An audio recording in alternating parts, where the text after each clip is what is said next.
সূরা ইখলাসে আছে কুল হু আল্লাহু আহাদ, বলো আল্লাহ এক ও অদ্বিতীয়।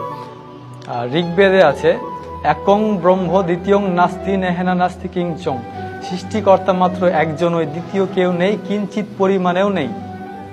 তখন আমার মাথায় চিন্তা আসলো যে সৃষ্টিকর্তা যে একজন, কিন্তু আমরা তো অনেক ধরনের মূর্তির পূজা করি, তাহলে এগুলো কোত্থেকে আসলো?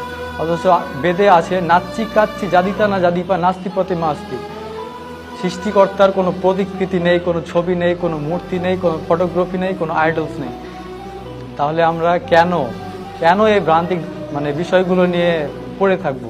আমার চিন্তা ভাবনা শুরু হলো, আরো জানলাম।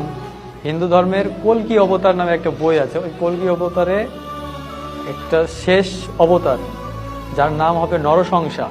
নরসংসা অর্থাৎ প্রশংসিত ব্যক্তি। প্রশংসিত ব্যক্তিকে আপনি যদি আরবিতে নিয়ে যান তাহলে হবে মোহাম্মদ। মোহাম্মদ অর্থ হচ্ছে প্রশংসিত ব্যক্তি। ওই থেকে আর কি মনের মধ্যে একটা খটকা, যে আরেকটা মন্ত্র আমি পেলাম কল্কি অবতারে, লা ইলাহা হরিতি পাপং ইল্লো ইলাহা পরম পাদম জন্ম বৈকুণ্ঠ অপরিণীতি জপি নাম মোহাম্মদম। এখানে আল্লাহর কথা আছে, রাসূল সাল্লাল্লাহু আলাইহি সাল্লামের কথা আছে। তখন আর কি আমি পুরোপুরি শিওর হয়ে গেলাম। তারপর আরো মন্ত্র আছে, হতারমিন্দ্র মহাসুরেন্দ্র অল্লং জ্যেষ্ঠং শ্রেষ্ঠং পরমং ব্রহ্মং অল্ল রাসূল মোহাম্মদং অল্ল লাল লিখিতং। এই ধরনের এই মন্ত্রগুলোতে আর কি কল্কি অবতারে মোহাম্মদের, আমাদের যে নবী, শেষ নবী মুহাম্মদ সাল্লাল্লাহু আলাইহি সাল্লামের কথা আছে। এগুলা ধীরে ধীরে আমি বুঝতে পারলাম শুধু যে ইসলাম ধর্ম সত্য এই কথাটা যাচাই করিনি, যে খ্রিস্টান ধর্ম কেন সত্য নয়, বৌদ্ধ ধর্ম কেন সত্য নয়। সবগুলো ধর্ম যাচাই করতাম।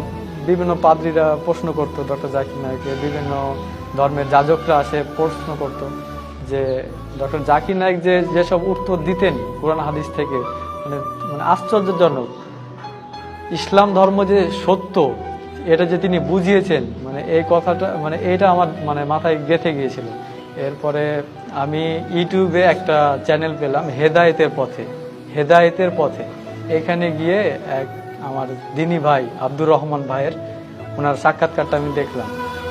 আল্লাহর কসম, আল্লাহর কসম, এই ভিডিওটা দেখার পরে আমার এই মুহূর্তে ইসলাম ধর্ম গ্রহণ করতে হবে এরকম একটা চিন্তা ভাবনা আর কি। ওনার নাম্বারটা নিলাম, নাম্বারটা নিয়ে ফোনে সেভ করে রাখলাম।